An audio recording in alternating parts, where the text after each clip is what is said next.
이번에 시간에는요, 단독주택을 증여하는 방법. 네. 이걸 또 알려주신다고요? 네. 네. 어떤 게 있을까요?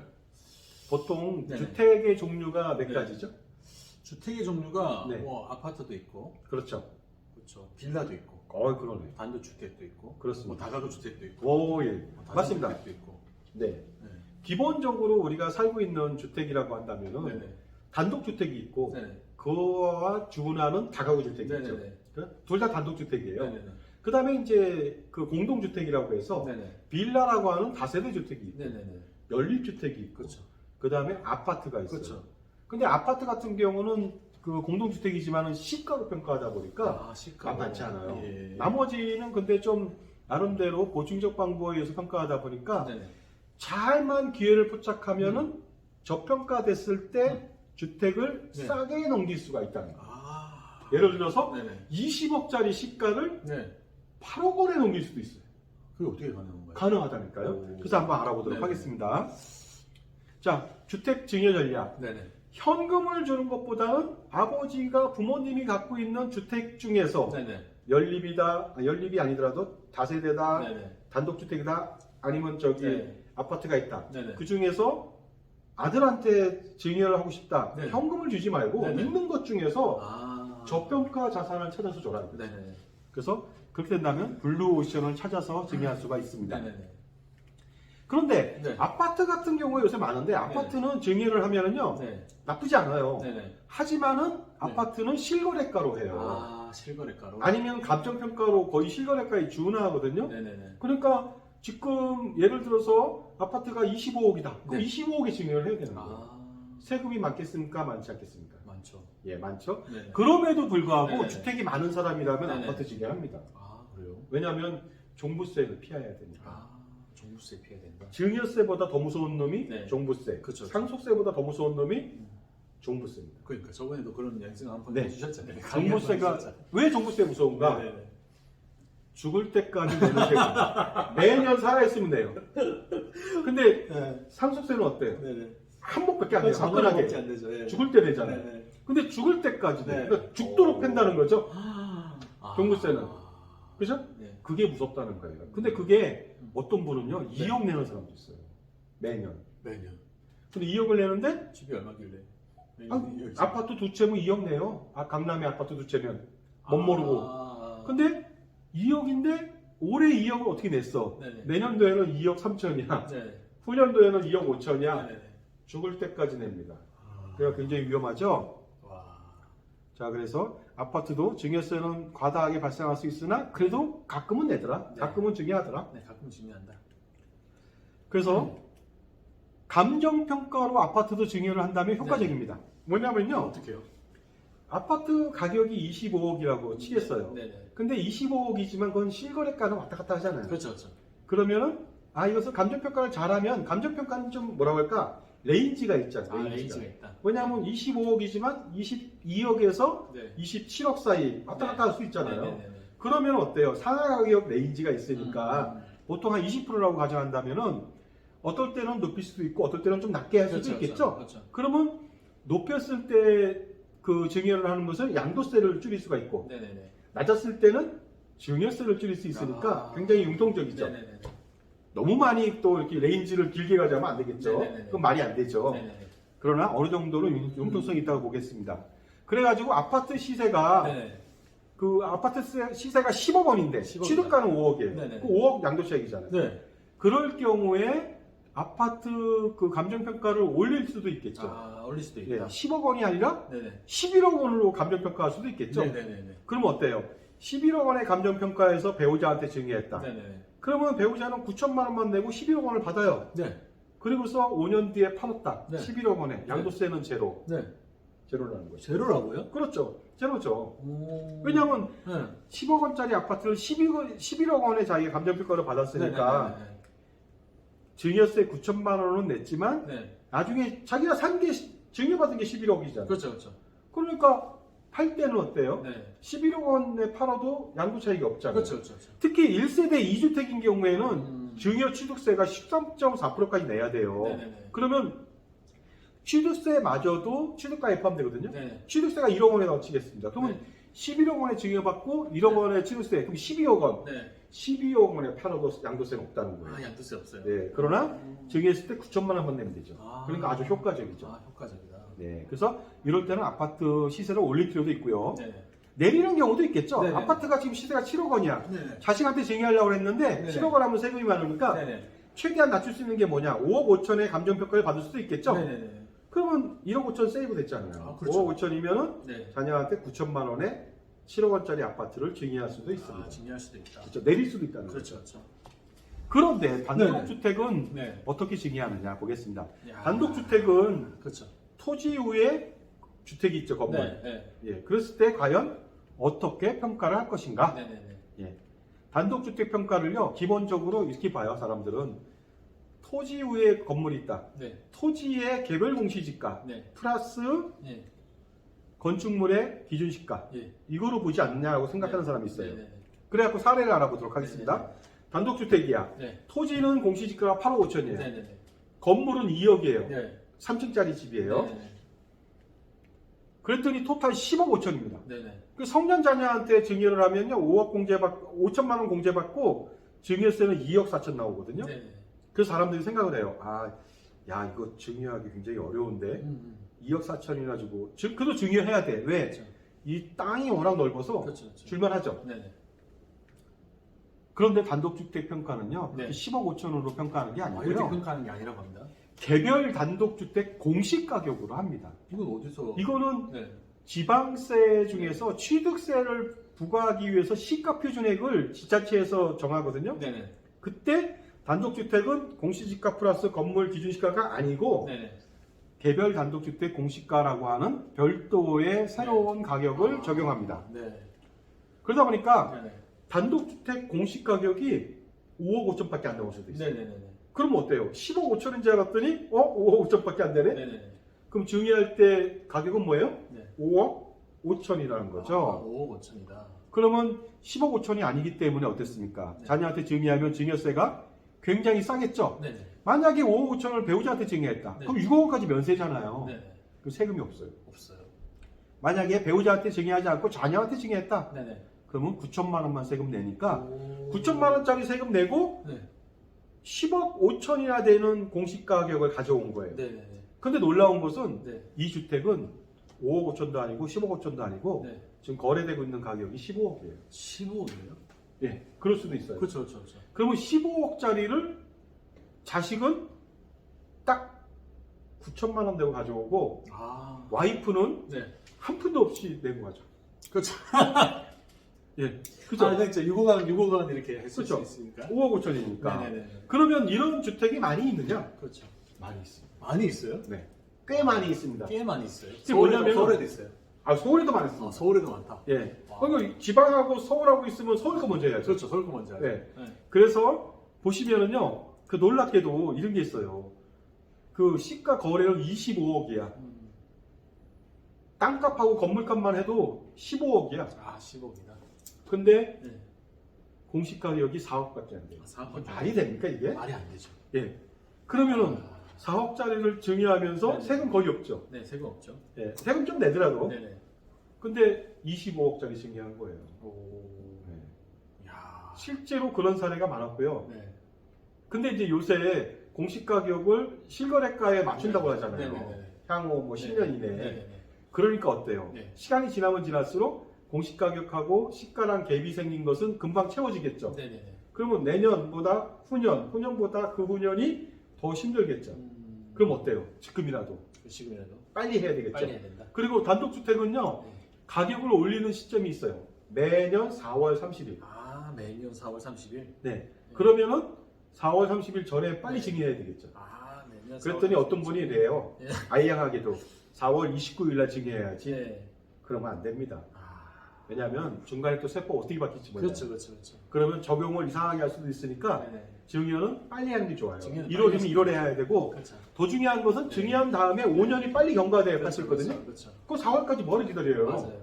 빨리 증여해서 빨리 세법 바뀌기 전에 빨리 증여해서 5년을 빨리 채워서 양도세를 내야 되겠죠. 맞네요. 안 내든가 해야 네, 되겠죠. 네. 그죠? 네. 그리고 먼저 증여를 하면은 어때요? 상속세도 줄어들 거 아닙니까? 그렇습니다. 예. 그래서 사람들은 참 희한하죠. 왜 굳이 4월 30일 전까지 맞추려고 시간이 남았는데도 불구하고 그죠? 그럴 필요 없다는 없다. 거예요. 예. 특히 이런 분 계세요. 네. 아니 5월 1일이 됐어. 네. 그랬더니 공시 가격 올랐다고 네. 아유 1년 더 기다리지 뭐 이래요. 네. 말이 안 됩니다. 그것은 아. 생각난 김에 바로바로 해야 됩니다. 그렇죠. 아. 절세 효과 알아볼까요? 네네. 단독주택을 만약에 공시가격하고 기준가격 10억 5천으로 증여했다고 가정해 볼게요. 네, 15억. 아니면 시가로 증여할 수도 있었어요. 15억에. 네. 그랬을 때 증여세는요. 네네. 알아보도록 하겠습니다. 공시지가로 증여를 하면은요. 네네. 2억 4천만 원 나오고 네네네. 근데 공시가격으로 5억 5천을 증여하니까 1억 5천만 원 세이브할 수 있죠. 네네. 그리고 시가로 만약에 증여했다고 가정해봐요. 그러면 네. 무려 4억 2천이라고 하는 증여세를 내야 되는데 네네. 근데 공시가격으로 하니까 네네. 9천만 원. 네. 그러니까 어때요? 3억 3천만 원이라고 하는 네. 증여세를 절세할 수 있으니까 네. 빨리 네. 단독주택은 어떻습니까? 그 틈새 시장을 노려서 저평가됐을 때 빨리 증여하는 게 좋겠죠? 네. 4월 말이 아니고 네네네. 현재. 현재. 그래서 간혹가다 이런 분들도 계세요. 네네. 제가 부분 증여라고 해서 네네네. 땅하고 건물이 있어. 네네. 땅만 주세요 그랬거든요. 네네네. 근데 그건 일반 빌딩을 말하는 거거든요. 네네네. 단독주택도 땅만 주는 경우도 있어요. 막 네네. 그런 경우는 안 되겠더라. 네네네. 그 다음에 단독주택은 또 감정평가를 해서, 그러니까 아파트는 감정평가해서 주는 경우가 대부분입니다. 네네. 그 다음에 다른 것들도 감정평가하면 좋은 점이 있어요. 양도세 줄이기 위해서. 네네. 근데 단독주택도 감정평가를 하는 경우가 있어요. 그럼 잘못됐다. 오, 네. 그래서 단독주택을 감정평가하거나 땅만 주면 안 되는 사유에 대해서 말씀드릴게요. 네네.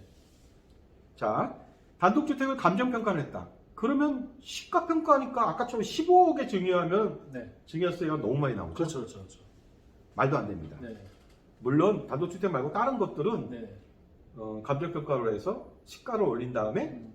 나중에 양도세를 줄이기 위해서 할 수는 있어요. 그건 네네. 특이한 케이스입니다. 네네. 그러나 자녀한테 증여할 땐 그럴 필요 없겠죠? 네네. 왜냐하면 단독주택을 싸게 넘겨도 자녀는 비싸게 팔아도 1세대 1주택이니까 비과세 받을 수 있거든요. 아. 그죠?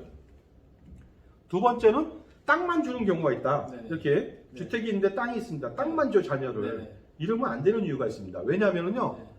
땅만 주면은 자녀는 뭘 받았어요? 땅을 받았죠. 그렇죠. 땅을 받았죠. 주택을 받은 게 아니에요. 네네. 그죠? 그럼 어떻게 돼요? 자녀는 땅만 받았으니 네네. 아버지가 주택 주인이야. 네. 그럼 아버지는 1세대 2주택 계속 가지고 있어. 중과 먹죠. 네네. 그 다음에 혹시라도 이걸 팔았어. 네. 그러면 아버지는 중과 먹고 자식도 비과세가 안 돼. 네. 땅에 대해서 세금을 내야 돼. 그러니까 전체를 넘겨야 되겠죠. 그래야지 아버지도 그 중과를 피하고 그렇죠. 아들도 비과세를 받을 수 있죠. 네네. 바로 그래서 그 땅만 주면 절대 안 되겠다. 네. 물론 이런 경우는 있어요. 네. 어떤 경우? 아버지가 2주택자야. 네네. 근데 아들도 1주택을 갖고 있어. 네네. 근데 단독주택을 줬어요. 네. 아들 2주택이잖아요. 그러면 종부세 부담 걸리죠. 그렇죠. 그래서 걱정이 이만저만이 아니에요. 아. 그럴 때는 땅만 먼저 받는 거예요. 땅만 먼저. 네. 그 땅값이 비싸니까. 그렇죠. 그렇죠. 그러면 1주택이야 계속. 그렇죠. 그죠? 아버지가 돌아가셨어요. 네. 아니면 저 시간이 지났어. 네. 그 다음에 아버지가 주택을 하나 팔았어. 기존 주택을. 네. 그러면 주택 하나만 남았어요. 자기도 주택을 하나 팔았다고 치겠습니다. 네네. 그러면 그때서야 그 아버지 주택분만 가져오는 거예요. 다시 증여로. 아, 주택 그러면 보호자입니다. 온전하게 주택이 하나 생기겠죠. 네네네네. 그럼 다음에 그걸 2년 이상 보유하고 계속 보유한다면 네네. 비과세 들어갈 수 아, 있죠. 비과세 때문에. 그러니까 네. 단독주택은 땅만 받으면 안 돼요. 그러나 받을 때가 있다는 거죠. 네네네. 받는 사람이 주택이 많을 경우. 음. 그때 땅만 받으면은 네네. 그 주택이 아니니까 효과적이고 아빠는 증여를 했잖아. 비싼 땅값을 네네네네. 줬으니까. 건물값이 얼마 안 되잖아요. 그렇죠, 그렇죠. 네. 물론 이제 1세대 2주택이면 이제 그거 네. 있는데 그거 뭐 1세대 2주택이라도 땅값 그 건물값은 얼마 안 되니까 종부세 부담이 크진 않을 그렇죠, 거예요. 그렇죠. 그죠? 음. 그래서 그 단독주택은 부분 증여는 특수한 경우에 하시라. 네네. 감정평가는 배제하시라. 그렇죠. 이렇게 말씀드리고 네. 싶습니다. 네네. 그래서 실전 증여 전략이라고 한다는 것은 네네. 단독주택의 시가와 네. 공시가격의 괴리가 클 때 네. 반드시 먼저 하시라. 아. 찾아서. 아. 그죠? 그래야 되겠죠. 네. 반드시 증여해야 됩니다. 찾아야 됩니다. 네. 그 다음에 자녀한테 줄지, 네. 배우자한테 줄지, 네. 자녀와 며느리한테 줄지, 음. 아니면 손자녀까지 줄지, 네. 여러 가지 다양한 증여 스킬을 가지고서 네. 증여세마저도 줄이시기 바랍니다. 아. 그랬더니 네. 단독주택 말고요. 네네. 저는 네. 19 가구가 있는 다가구 주택 갖고 있어요. 그럼 어떻게 해야 돼요? 그럼 어떻게 하면 좋겠습니까? 똑같이 하십시오. 똑같이 하십시오. 왜냐하면 다가구 주택도 네네. 땅값 플러스 건물 가격이 아니고 평가가 네. 공시 가격으로. 공시 가격으로 가요. 제가 그 4년 전에 실제로 그 했거든요. 음. 미리 알고서 했어요. 네. 근데 12가구예요. 12가구. 음. 굉장히 큰 집이야. 땅이 뭐 300평이 넘어요. 서울에. 아, 크죠? 네, 엄청나죠. 근데 그게 놀랍게도 네. 땅값이 30몇 억이에요. 와, 땅값이 그리고 건물값이 예. 한 4억, 5억 됐어요. 건물값 그거밖에 안 돼요. 네. 네, 건물이 이제 오래됐으니까. 네, 네. 좀 이됐으니까. 네, 네. 그러니까 둘 다 합쳐갖고 37, 8억 됐어요. 네. 근데 시가는 70억에서 80억이에요. 아, 그렇죠. 네. 집이 12채인데. 네. 예? 그렇죠, 그렇죠. 예. 12채에다가 지하까지 합치면 18채입니다. 와, 18채. 네네. 예. 근데 시가가 7, 80억이에요. 네. 근데 그 당시에 제가 이렇게 딱 공시 가격을 보니까 공시 가격이 얼마 나왔을 것 같아요? 얼마 나왔어요? 찍어보세요. 7, 80억인데 한 60억? 아니요, 저기 건물 공시지가랑 그거 따져서 37, 8억 나왔으니까 아. 그거보다 좀 떨어지겠죠. 떨어진다고? 25억. 19억이 안 나왔어요. 말도 안 돼. 그러면 어때요? 네. 7, 80억짜리를 얼마에 증여한 거예요? 19. 19억에. 와. 자녀들한테 나눠줬습니다. 어메이징한데요? 자녀한테 나눠줬어요. 네, 자녀 3명한테. 네, 네. 증여세가 별로 없어요. 없어요. 별로 없잖아요. 3명한테 나눠주니까. 이미 증여해버렸어요. 아니, 아니. 그 19억이라도, 그렇죠. 18억이라도 네네네. 3명한테 나누면 6억이잖아요. 그렇죠, 한 사람당. 6억. 와. 그 5억 5천에 대해서 아. 계산해봤자 1억 겨우 넘는 거. 오. 토탈 3억은 좀 넘었어요. 이야. 3억은 좀 넘기고 7, 80억짜리를 근데 그냥 증여했어요. 진짜 7, 80억으로 돼버렸어요. 증여하면 증여세는 50%죠. 와. 근데 이거를 35억 증여할 거를 대략 한 40억 정도 증여할 거를 아니다 40억 세금이 나올 거를 네. 3억 3억 5천 정도 내외. 와 이거 진짜 획기적인 방법이에요. 그렇죠. 그래서 다가구 주택도 네네. 선택을 잘 하시라. 근데 간혹 가다가 네네. 다가구가 강남에 있는 다가구는요, 네네. 평가가 절하됐는데, 네네네. 2020년도에 막 갑자기 200% 뜨고 막 그랬어요. 네네네. 공시 가격이. 네네네. 아는 거예요. 이게 가격이 너무 낮다는 것을. 네네네. 그래서 아직도 와. 강남이든 서초든 관계없이 서울 지역에 네네. 아니면 도심 지역에 네. 이렇게 괴리가 많은 다가구 주택이 있더라는 있다. 거죠. 아. 찾으셔야 돼요. 찾아야 그래서 된다, 여러분들. 빨리, 네. 아니 생각해보세요. 찾는 방법 뭘까요? 근데? 찾는 방법은 상담을 하시면 되고, 진짜요? 그럼요. 상담을 하시면 되고, 그 다음에 상담을 해야지 그 가격을 좀 알 수 있죠. 그렇죠. 찾아서 공시 가격은 조회해서 알 수 있거든요. 그리고서 효과적으로 증여하는 전략들을 세워주는 거죠. 그러면은 투자해서 1억 벌기 얼마나 어렵습니까? 힘들죠. 근데 3, 40억 중에 많이 줄였다? 줄였다. 이게 말이 됩니까? 이게 엄청나죠. 말이? 네. 그러니까 당연히 앉아서 돈 벌 수 있는 방법을 선택하셔야지. 이분은 대표님 엄청 좋아하시는데. 좋아하시죠? 좋아하시는데 그 뭐라고 할까? 그 상담 대비 뭐 이렇게 뭐랄까 너무 친한 사람이라서 네네네. 뭐 네. 저의 어떤 실질적 효과가 좀 떨어졌는데 네. 그러나 일반적으로는 이 정도 되면 저 업고 다녀야죠. 그럼요. 벤츠 사줘야지 벤츠. 벤츠 사줘야죠. 벤츠를 그리고 가족 단위로 사줘야 돼요. 소개도 많이 해주셔야 되겠는데. 당연하죠. 주변에 이런 분들 많이 소개해 주셔야 되겠다. 그리고 이런 경우도 있죠. 빌라나 연립 가지고 있으면 어때요? 이렇게 말하는. 네네네. 그것도 마찬가지가 되겠습니다. 왜냐하면 그것도 네. 그 공동주택 네. 공시 가격으로 하다 보니까 네. 저평가될 수 있어요. 네네네. 그러니까 요새는 뭐 강남이나 이런데 그 연립주택 같은 경우에 네네네. 뭐 빌라트나 뭐 이런 거 되게 비싸요. 비싸요. 시가는. 네. 근데 공시 가격은 낮을 수 있어요. 아. 그다음에 빌라 다세대 주택 네네. 그것도 마찬가지가 되겠습니다. 맞습니다. 네. 동일하게 하시면 되겠고요. 자, 그래서 주택 증여 시 고려 사항이라고 하는 것은요. 네네네. 반드시 전체적인 걸 봐야 돼요. 상속세도 봐야 되고 네. 증여세, 양도세, 그 다음에 기타 뭐 사업소득세니 뭐 기타 등등 종부세 이런 것까지 전부 다 봐줘야 된다는 것이 네네네. 되겠습니다. 특히 1세대 2주택 이상인 사람들은요. 네네. 반드시 증여를 통해서 주택을 분산하지 않으면 죽을 때까지 정신토록 종부세 부담에서 헤어날 수 없으니까 네네네. 이렇게 증여세와 상속세와 그 종부세와 양도세를 동시에 만족시킬 수 있는 네네네. 그런 방법을 선택하셔야 되고요. 네네. 저희 같은 경우는 주택에 대한 감정평가, 네. 증여재산 평가, 네. 증여 등기, 네. 증여세 신고 및 사후관리, 네. 뭐 증여세 신고할 때 뭐 연구연답이나 기타 등등 와. 사후관리 원스톱 서비스를 모두 다 저희 팀에서 해주니까 와. 그 대부분의 사람들은 한 번에 야. 절세를 다 노릴 수가 여러분 있습니다. 엄청나지 않습니까? 여러분들 네. 여러 전문가를 만날 필요가 없습니다. 여러 전문가를 찾을 필요도 없고요. 그냥 이분이 김상수 대표님한테만 얘기하신다면 이 모든 이런 걸 원스톱 서비스를 해주기 때문에요. 네. 네, 너무 쉽지 않습니까? 네, 그냥 전문가 한 분만 찾으시면 다 해결되기 때문에 여러분들 너무 어려워하지 마십시오. 네. 예.